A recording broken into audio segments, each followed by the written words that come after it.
resume.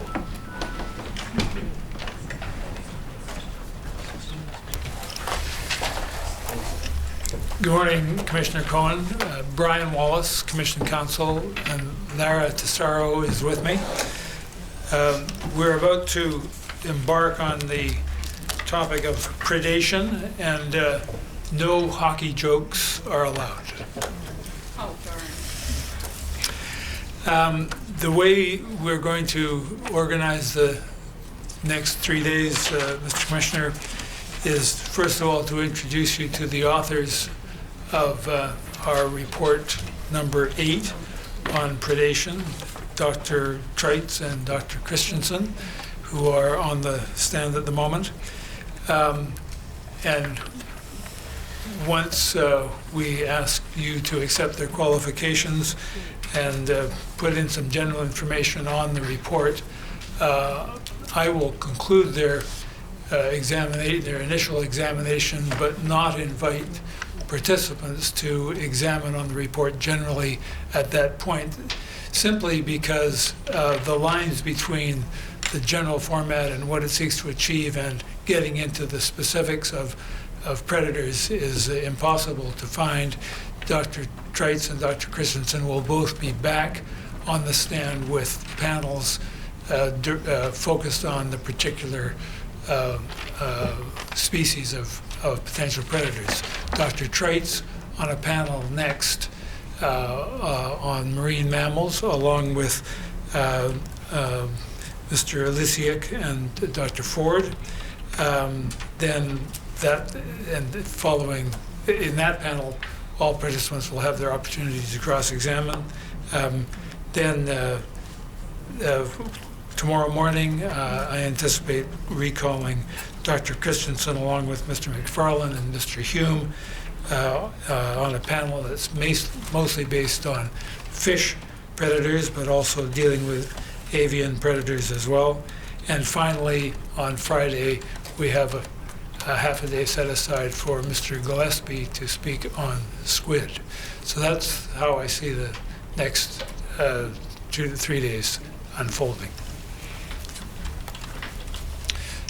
Mr. Johns? Do you solemnly affirm that the evidence to be given by you to this hearing shall be the truth, the whole truth, and nothing but the truth? I do. I do. State your name, please. Dr. Andrew Treitz. Thank you. Billy Christensen. Thank you. Counsel. Thank you, Mr. Giles. Dr.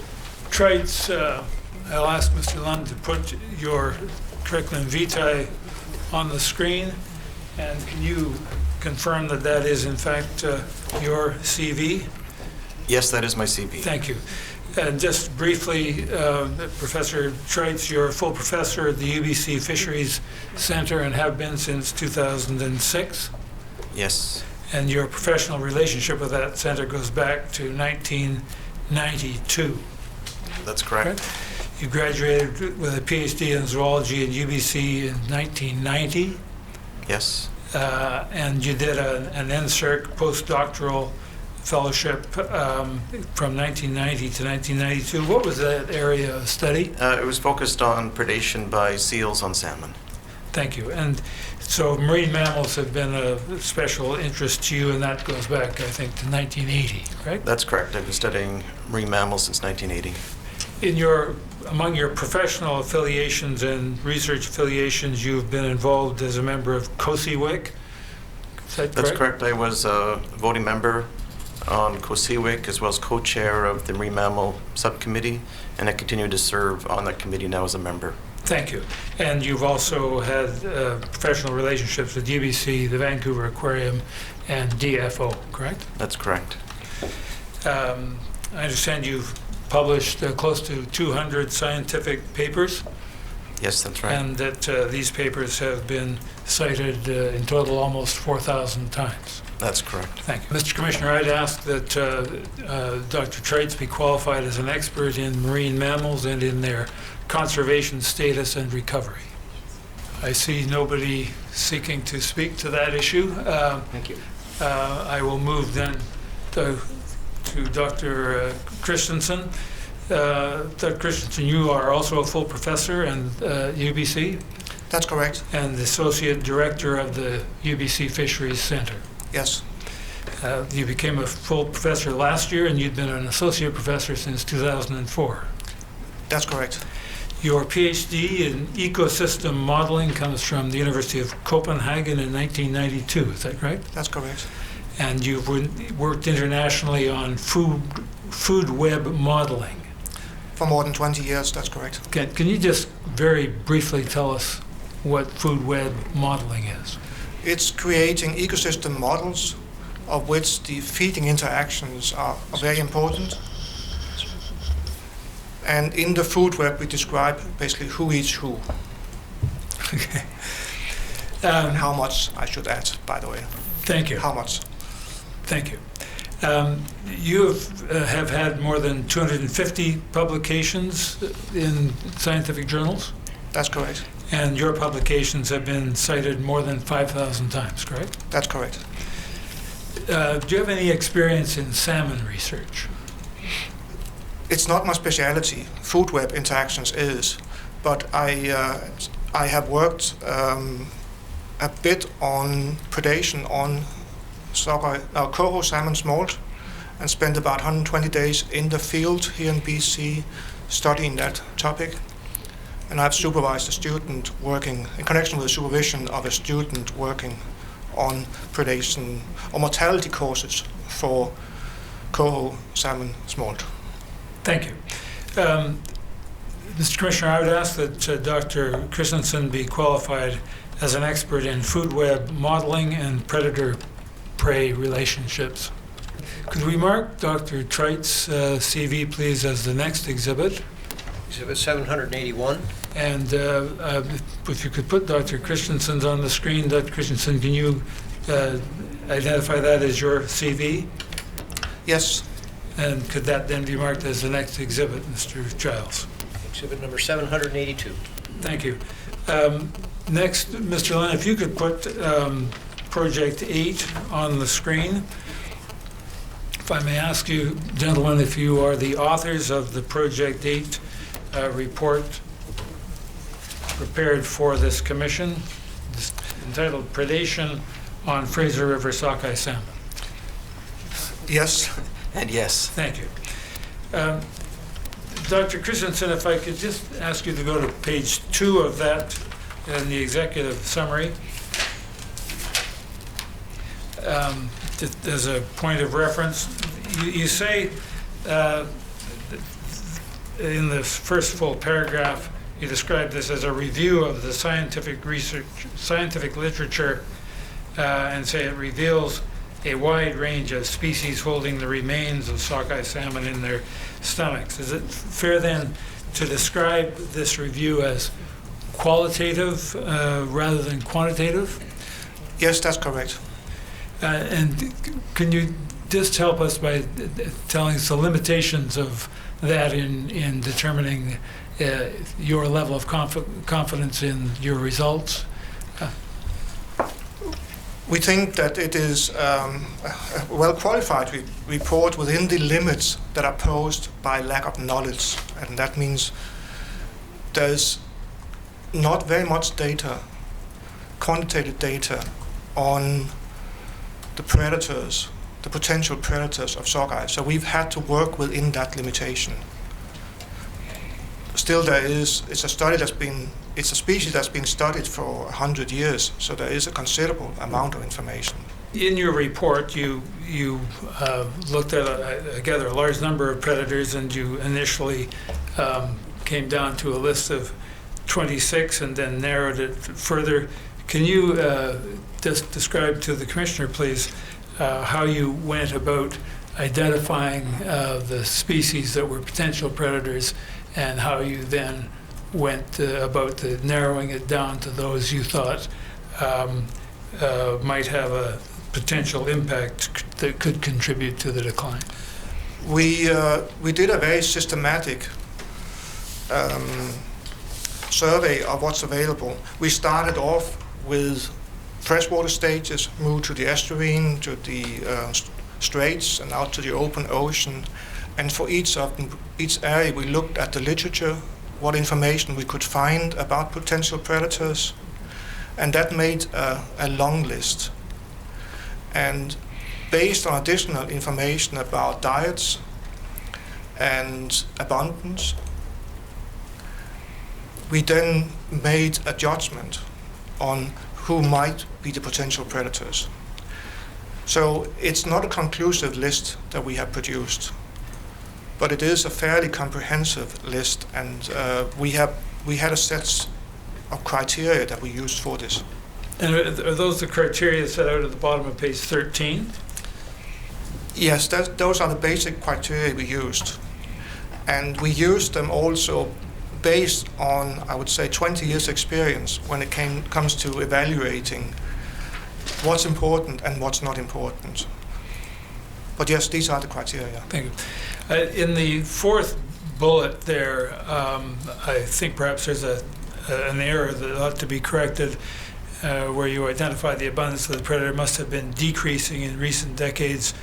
Am I correct that that should say increasing? You are correct, yeah, that there is an error. Dr. Christensen, in your, if I may just summarize, and in looking at the way you deal with various predators you identify, there seems to be a fair amount of weight put on the fact that there's no evidence of an increase in the abundance of the predator as being one of the factors, and indeed it's one of the things mentioned in the bullet. If we're trying to identify, and if I may summarize, if you're trying to identify a decline, you want to see if it's attributed to something that's increasing the risk, which would be an increase in the abundance of the predator, correct? That's correct, yeah. Is it not also possible, though, that that other things besides increasing abundance could increase the risk from a particular predator of sockeye salmon? We might have a shift in diets. We know that animals can change preferences, especially at the individual level, that certain animals might specialize on certain prey, and that can shift the overall diet compositions. It doesn't happen that often at the population level, though, unless it really is a learned behavior, such as you might see from marine mammals. For fish, that's rarely the case, but we cannot rule it out. We would first look for change in abundance. That's where the best information also is likely to be available. We have less information about diets and how they change, but you're right, that can be a factor too. One other thing perhaps to add to that is you could also have a shift in distribution. So you could have an overlap or increased overlap in where the prey species is and predators moving in. So that was another criteria we had was distribution, overlap. Okay. Thank you. If I may just take you to page 46, I think there's another correction that should be made. This is under the first sentence under the heading Pacific cod. There's a reference to the North Atlantic. Should that be the North Pacific? It should be, yes. Thank you. If I may take you now to Table 5, which is 71. Here's the list of the 26 potential predators. Dr. Christensen, you mentioned that the list wasn't exhaustive. Can you, it's a qualitative survey, how did you draw the line between the ones you thought could be considered potential and the ones you can dismiss even though there was some evidence of their being among those who love the sockeye? That's a difficult question, actually, because we are getting into less and less likely to be of importance. For some where we had no diets, no information about abundance, or none of the criteria, but we had expectations, or we had, qualitative information that it was rare species, we would exclude it. Or if there's very little overlap in spatial overlap between the potential predator and the sockeye salmon, we again wouldn't include it. Right. But this is a long list, and you could add to it. Thank you. And indeed, but taking this list, you then identified a shorter list of 6 predators that are referred to at the top of page 72. And I wonder if you could just take us to that sentence, or I can take you to that sentence, Dr. Christensen, if you can just very briefly tell us what attracted you to these 6 species. May I say, first of all, it's 6. We could also have made 8, or we could have made 10. This is just to make a short list, really. It is subjective whether it's 4 or 6 or 8. There's no hard criteria for this. But in your judgment, are they listed in order of their likely significance? There's a salmon shark, I would say, is at the top of our list. For the rest, it's difficult to say. That they are probably less important. That's what I would say. Okay. If I may just comment very briefly on why they're there. Very briefly, That's what we'll you get asked into me. more detail on this in later. No, panel. just that we found evidence for all of these 6 that they might have a quite considerable impact, but we also lack data for all of them to make a proper evaluation, a thorough evaluation, like real hard numbers, as we love to do. We couldn't do that. The information was not available. But these were the prime candidates.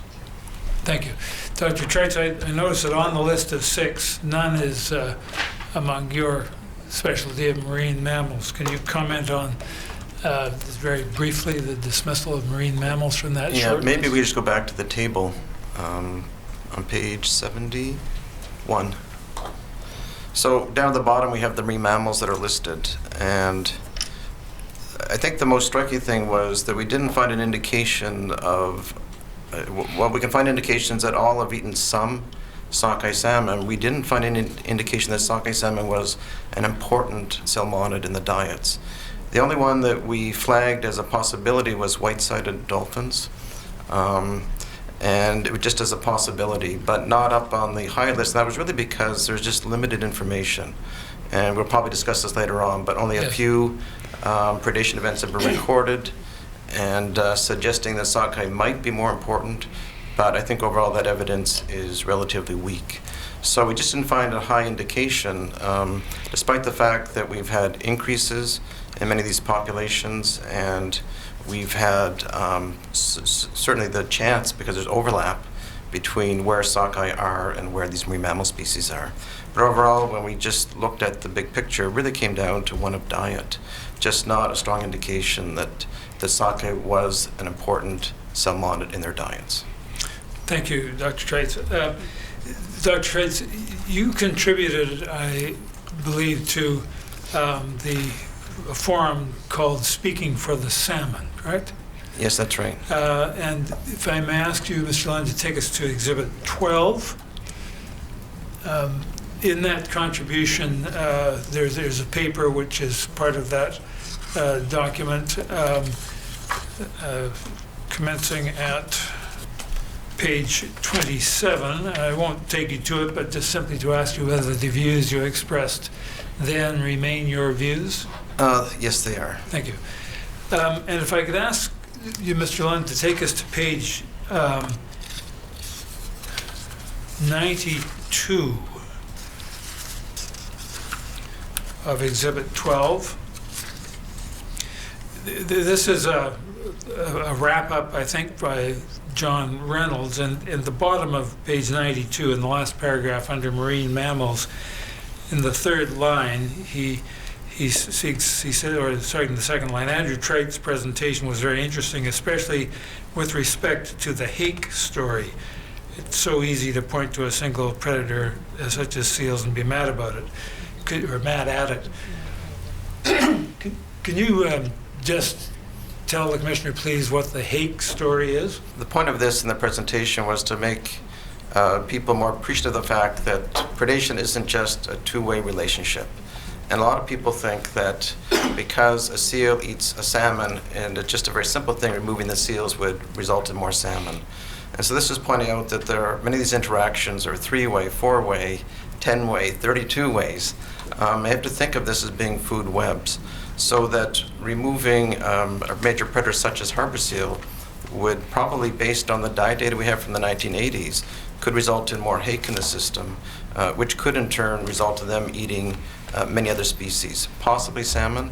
But the point is that we're talking about a predator that's part of a food web, not part of a 2-way relationship. Thank you, Dr. Trades. I wonder, gentlemen, if I may take you to your recommendations, which are on page 82 and 83, starting at the bottom of page 82. And there are 5 recommendations. Excuse me. Now, as I read the recommendations, they are all related to, or designed to, teach us more about the role of predators as a threat to sockeye, as a threat to sockeye salmon. My question to you is, how do the recommendations go to improving future sustainability of the sockeye salmon fishery? The recommendations follows after a plea for implementation of ecosystem-based management. We have traditionally been managing fisheries resources based on what we call single species management, where we mainly consider the impact of the fisheries and tends not to fully include the considerations of the ecosystem, the other parts of the ecosystem, and also of the environment. There's a strong scientific, almost consensus that including these additional factors will minimize the risk of failures. So that's where it comes in, that we may see less failures if we understand the ecosystems better. When you speak of failure, you mean failure of a particular species, in this case sockeye? In this case sockeye, but this may also have implications for the predators and the prey of sockeye, and the competitors. So salmon are part of the ecosystem, and that's what we encourage also with these recommendations that should be considered.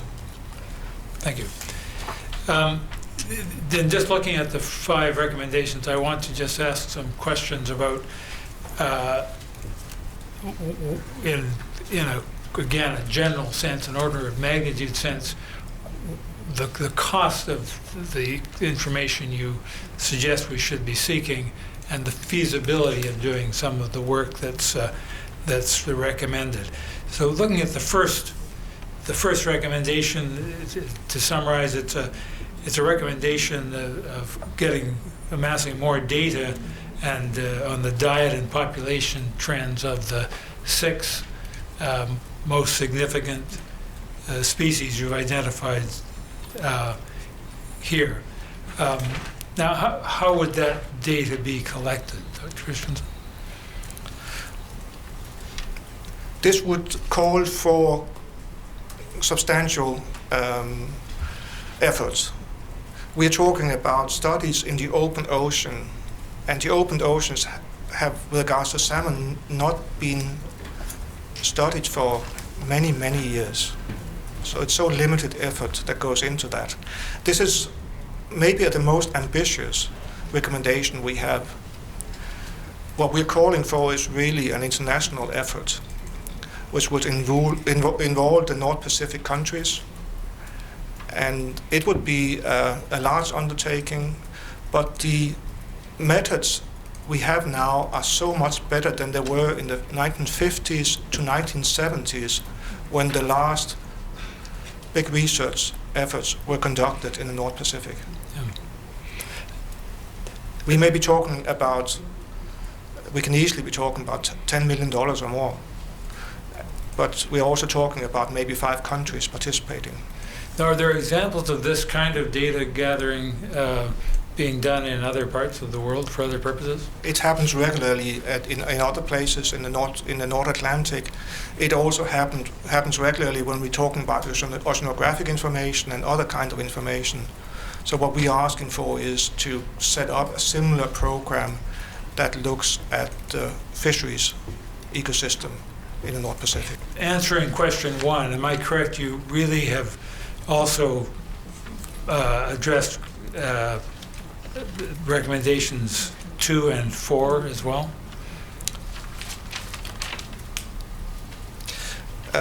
Yes, with regards to abundance of species and diet studies on fish. And yes, with regards to the part that deals with the open ocean, where the sockeye salmon spent 2 years of their lifetime, but not with regards to the coastal and freshwater part. Right. Excuse me. Dr. Treitz? The point of our second recommendation was to point out that a lot of the data we were looking at is outdated. And sometimes there's an assumption because an animal ate something in 1980, it's probably still eating that 40 years, 30 years later.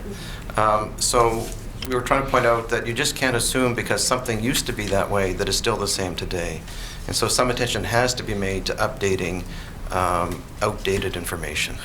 Just correct me if I'm wrong, but I think in the comments what I've just heard, we've covered pretty much recommendations 1, 2, and 4. That's determining more data on the 6 major culprits, updating diet studies, and focusing that research in the open ocean seems to be the tenor of those 3 recommendations. So moving on from those, number 3 is relates to creating a central diet database. Now, is this something that is done in other parts of the world? Yes, and again, if I may refer to the North Atlantic, there is an international effort there on creating diet databases. They go back to 1981 and are very comprehensive. If we look at for the North Pacific, we do not have anything similar. And as part of the move towards ecosystem-based management, which DFO is embracing, this would be an obvious first step, a low apple, really. Okay. That information is largely there now. There's a lot of information there now, but it is spread out among different researchers, different institutions, and having one central repository for it would help a lot on it would be an important step for implementation of ecosystem-based management to have access to that information. Now, describing this as a low apple, are you saying this is not an expensive thing to do? It is not, no. Yeah. Dr. Treitz? Yeah, I just want to echo the same points. One of our biggest challenges was the fact that it was hard to find some of the diet information. We're looking through data reports. Some are in tables. Some of those original records are lost. And it's fundamental for, as we look towards doing proper ecosystem-based management, to have this sort of primary information coordinated, collected, compiled, and kept in some central places so that it's available to other researchers. I think it's fundamental for ecosystem-based management to have such a database established. Yeah. The final recommendation relates to constructing a conceptual ecosystem model to assess cumulative role of predation on sockeye. Can one of you describe to me in lay language what would be involved in that modeling project? First of all, it has to span the whole life cycle of sockeye salmon. So we're talking about a model that starts in the freshwater and continues out to the Straits and encompasses also the North Pacific, the open gyre area up there. This model would describe the environment that the sockeye salmon encounters, the prey and the predators, the competitors, draw up information about what we know about these predators and put in some estimates for what's important, what's not important, a bit like we've been trying to do without making the model in our report. To do that really just calls for a person to do it. A postdoctoral fellow could easily do this in a matter of so certainly within a year. I have no further questions for this panel, Mr. Commissioner. So if there are questions arising from that overview, people can put them when each of Dr. Treitz and Dr. Christensen come back. It's 11 o'clock, but we could go right into the next panel if you'd like to do that. Thank you. Dr. Christensen, you are temporarily excused. Mr. Wallace, did you need to mark that document? Project Oh, thank you very much. I didn't mark I'm sorry. Thank you very much. May I have the report number 8 marked, please? Exhibit number 783. Good morning, Mr. Commissioner. As Mr. Wallace explained, we're now going to have Dr. Treitz joined by 2 DFO witnesses who are on their way. Dr. Ford, I should just confirm that you've watched the proceedings this morning and you're aware of the lengthy process I'm going to take you through now. Yes, Is this your CV? it is. Could we have this CV marked as the next exhibit, please? Exhibit 784.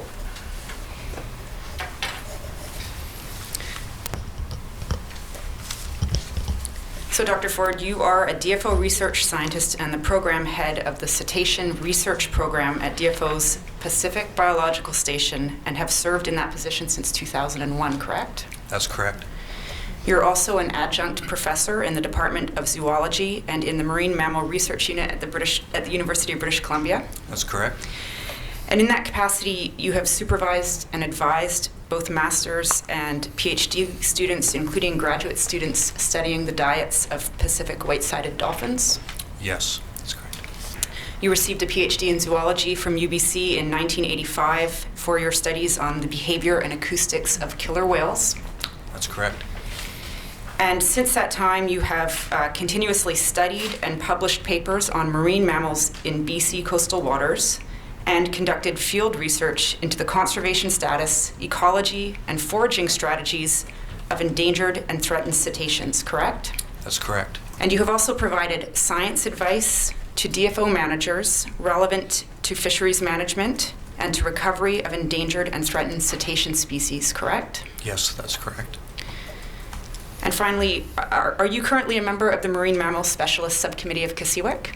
I am, yes. And how long have you been a member of that committee? 5 years, I believe.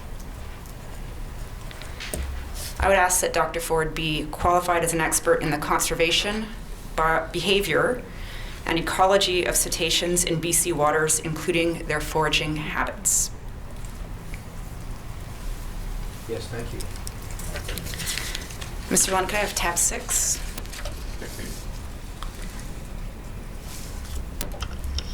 We're going to proceed through that same exercise. Mr. Lesniak, is this your CV? It is. Could I please have this marked as the next exhibit? Exhibit 785. And Mr. Elisiak, you are a marine mammal biologist at DFO Pacific Biological Station, a position you assumed in 1982. Correct. And since 1990, you've also been the head of the Pinniped Research Program at PBS. Yes.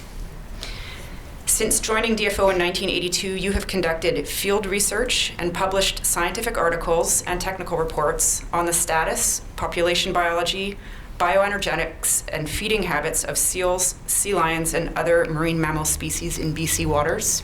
I have. And since joining DFO in 1982, you've also given science advice on the management of pinnipeds. I have. You've contributed to the development of pinniped survey and research techniques, including SCAT analysis and satellite telemetry. Correct. I think that's the first time I've said SCAT in a courtroom.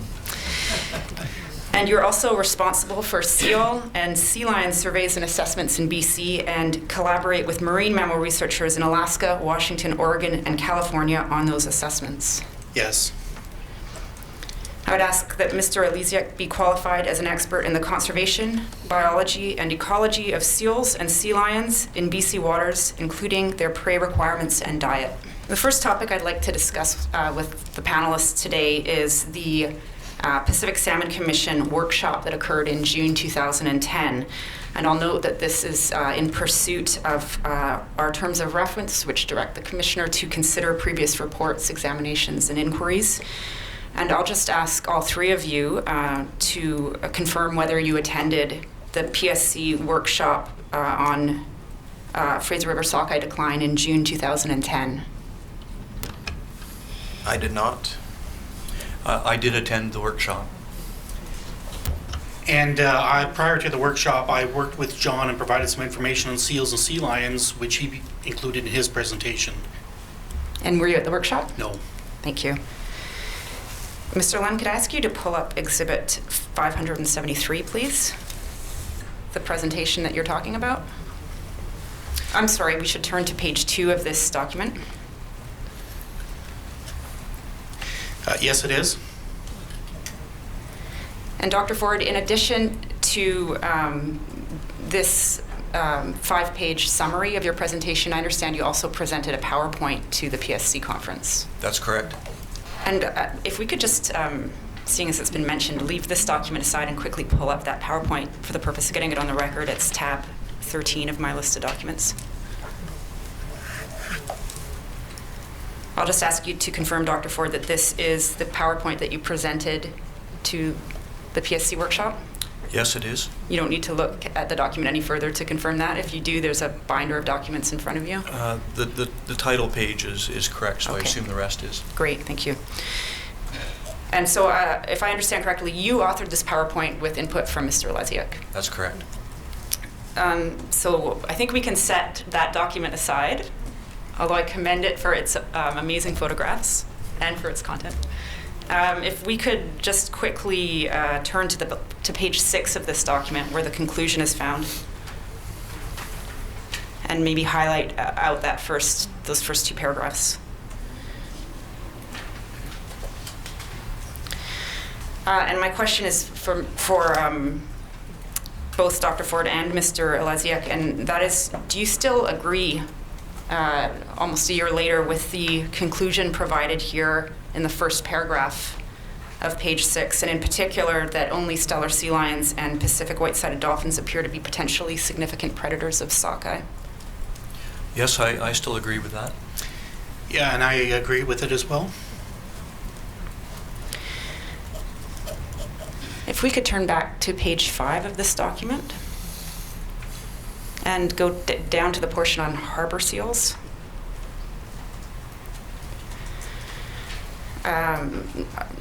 I'm wondering, Mr. Elysiak, if this still reflects your general views on the potential of harbor seals to have predation impacts on Fraser River sockeye either in 2009 or in the longer term.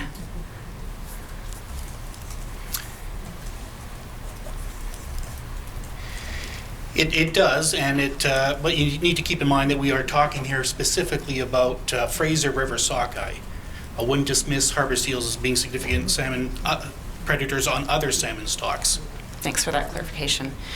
One thing I note in this discussion of harbor seal as a potential predator is that there's no reference in this paragraph to the notion that harbor seals prefer sockeye or have particular preferences for any particular species of salmon. And my question is for all of the panelists, to the extent they know, do harbor seals prefer sockeye? And maybe we'll start with Dr. Treitz. The challenge with determining the diet of harbor seals is that it's relying on identifying hard parts in fecal sample scats.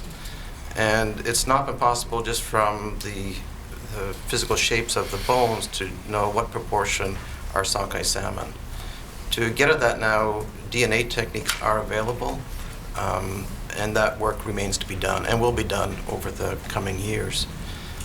So there's nothing firm in terms of the diet outside of we can identify bones as being salmonid. Whether or not it's important, there's only sort of few anecdotal observations. One, comes from the work of Mr. Lisiak, suggesting that in estuaries that had sockeye salmon, there were fewer harbor seals seen on average compared to other estuaries that had other species. And second, there's a report from Alaska where they found that comparing the distance where harbor seals hollowed from some of the major rivers, that they seem to be furthest away from rivers that had sockeye salmon runs.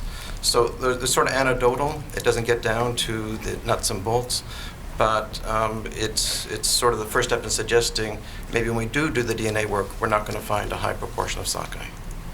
Is there any reason, just to follow up on what you just said, to believe that, in fact, harbor seals are disinclined towards sockeye in contrast to other salmon species? I think I couldn't answer that specific to harbor seals. Certainly, if we're going to speak, more generally about other species of marine mammals, sockeye seems to be the least preferred of all the salmon species, at least showing up the least frequently, and that raises questions why. And just turning to the other two witnesses, perhaps Mr. Lesiak. Yeah, if I could just add to what Andrew said.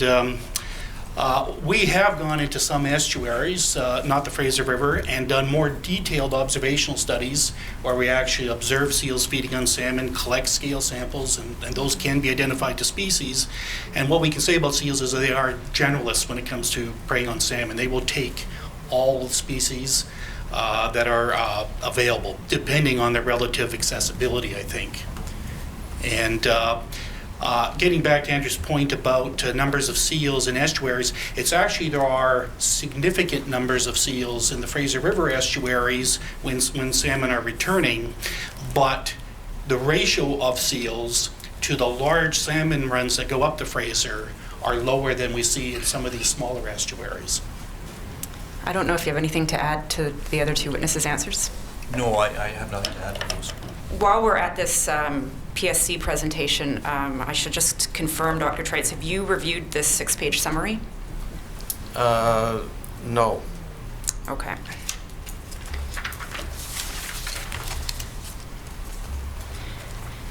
And now that we've seen the presentation that was made to the PSC and had a glimpse at the PowerPoint, if we could look at the PSC report itself, I'd like to seek your views on some of the comments that are made in the PSC report. And Mr. Lund, that's Exhibit 73.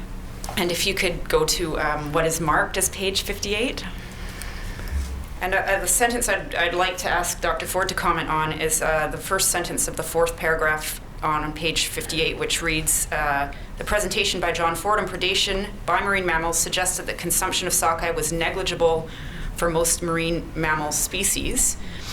And Dr. Ford, I'd ask, if when characterizing consumption of sockeye as negligible, are you comparing that to other salmon species, or are you talking about fish species generally?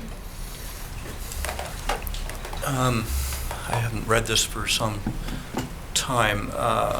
It would be, I think, overall for marine mammals, with the exception of the species that we have highlighted as potentially having a significant, of sockeye having a significant role in their diet, it would be negligible for the majority of marine mammal species, with the caveat that for many of these species, their diet is relatively poorly known. We've seen that your conclusion in your 5-page summary referenced really only 2 species as potentially significant, the Steller sea lion and the Pacific white-sided dolphin. And here the PSC report in the middle of this same paragraph says that, however, 4 other predators, Stellers, Pacific white-sided dolphin, harbor seal, and humpback whale, were considered to have the greatest potential for contributing to declines of Fraser River sockeye. Do you agree with that? I do not agree with that, no. The 2 species, Steller sea lion and Pacific white-sided dolphin, I did highlight as being potential sockeye predators that may have potentially had a role in the long-term declines of Fraser River sockeye, but harbor seals and humpback whales were not included in that conclusion. And I don't believe that they have a great potential for contributing to declines of Fraser sockeye. And indeed, humpback whales weren't noted at all in your presentation. That's correct. They did come up in the discussion after my presentation because of new information from studies in southeastern Alaska that had indicated that certain individual humpbacks have been targeting out-migrating or smolts released from hatcheries, Right. and may have an impact. But there's no evidence that humpbacks naturally feed on any salmonid species. And maybe this is a good opportunity to explain to the Commissioner and participants the concept of depredation. Is that what is being witnessed by people observing the humpback whales in southeast Alaska? The depredation Yeah. as a process is often used in the context of wildlife taking food from active fishing operations. Depredation by whales can include removing fish from longline fishing activities and so on. So that would be depredation of an artificially high concentration of smolts, presumably coinciding with the release from a hatchery. Okay. And Dr. Elysiak, I see your hand, Dr. Treitz, but Dr. Elysiak, if you could look at the final paragraph here, because there's a sentence I'd like you to comment on. It's the sentence that begins, Pacific salmonids, all species, account for a significant portion of the diet of Steller sea lions, exceeding 20% of their diet in summer and fall. Do you agree with that statement? No, I don't, and I think that was a slight misinterpretation from a slide that was included in John's presentation showing the frequency of occurrence, and that indicated that 20%, greater than 20% of Steller sea lions fed on salmon on a regular basis, but that doesn't mean that it represented 20% of their diet, because they were also feeding on other prey at the same time. We did not have actually diet estimates for Steller sea lions at the time this presentation was made and this summary written. We've since got improved estimates that I think are more reliable. And we'll definitely come to those other Yeah, estimates. and if I could just go back to the preceding paragraph on, it reads here that suggested that consumption of sockeye was negligible for most marine mammals. I would not characterize that for harbor seals. I think it was insignificant in the terms of the overall productivity of sockeye, but I wouldn't characterize it as being negligible. Thank you. And Dr. Treitz, just before we leave this page, is there anything you'd like to add in particular with respect to whether humpback whales actually eat salmon at all? I'm just going to say that this is addressed in the predation report that Dr. Christensen and I wrote, and we support what Dr. Ford presented, that we drew the same conclusion. That's on page 69 of our predation report. That's very section helpful. Humpback whales. Thank you. I'd just like to, in the same vein, touch on two more points really quickly on the next page, at page 59. First full paragraph, and this is a question for you, Dr. Ford. It says that there's an estimated 25,000 Pacific white-sided dolphins occurring in BC. I'm wondering if that number is subject to some question. That number is based on a single survey, a vessel survey over a portion of the British Columbia coast that took place in 2004 and 2005, not by our research group. It has to be put in the context of rather broad confidence intervals around that estimate, so it's the best estimate, but the range could be from roughly half that number to perhaps higher than that number. So there's considerable uncertainty in that estimate, but it is the only estimate that we have for a portion of the British Columbia coast. And if we could finally move to page 96 of this document, which is table 5.1.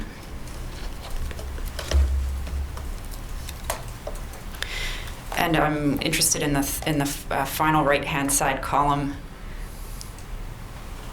I'm not sure if people can read that.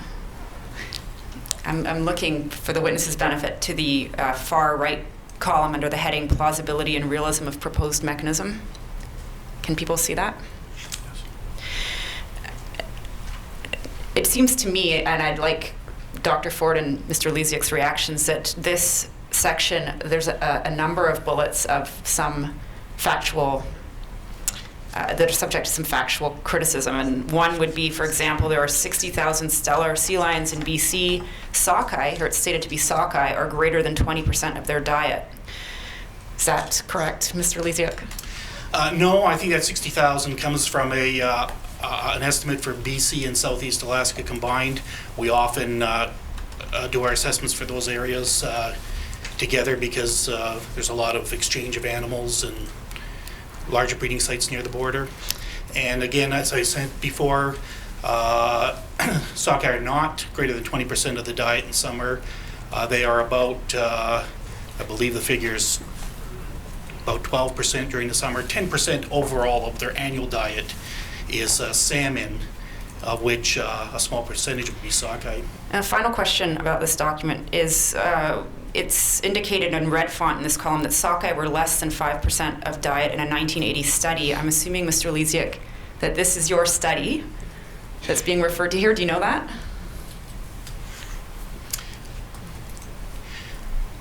I actually don't know where that number came from. I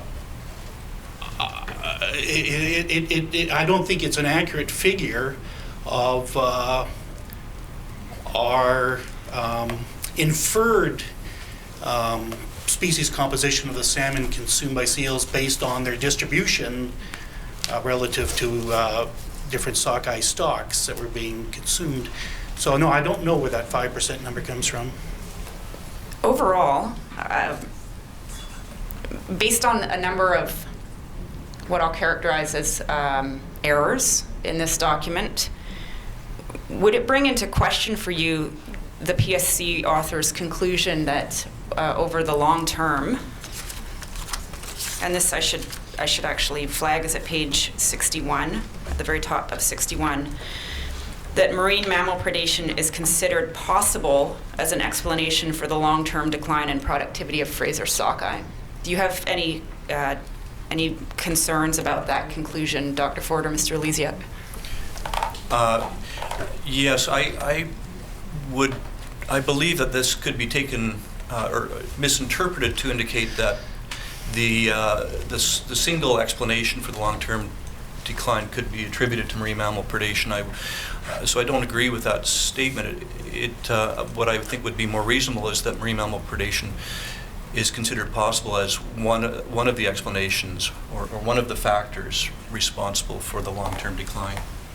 I see a head shake from Mr. Lysiak. Yeah, I would view as possibly contributing to the long-term decline. Dr. Trites, any views on this? Yeah, I would also say certainly predation is a contributing factor. And I note the time, it's 11:30. It's a convenient time for me to break. Hearing will now recess for 15 minutes.